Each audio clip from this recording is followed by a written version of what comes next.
దట్టమైన అడవిలో ఆ భీమ్రేల విలేజర్స్ వాటర్ కోసం ఇక్కడికి వస్తున్నారు. వాటర్ అయితే చాలా తక్కువ ఉన్నాయి. బండి ఇక్కడ పార్క్ చేసిన ఇటు నుంచి వచ్చిన ఈ భీమ్రేల విలేజర్స్ ఈ రోడ్ నుంచి వస్తారు.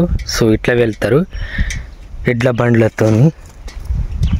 వాటర్ అయితే కనిపిస్తలేదు, ఉన్నాయి చూడండి. వాటర్ ఇంతే ఉన్నాయి, చూసుకోవచ్చు.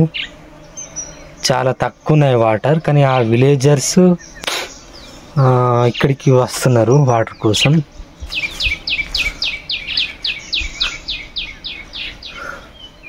చూడండి ఇక్కడ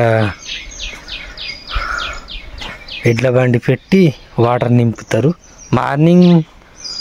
ఎర్లీ మార్నింగ్ వస్తే షూట్ చేస్తుండే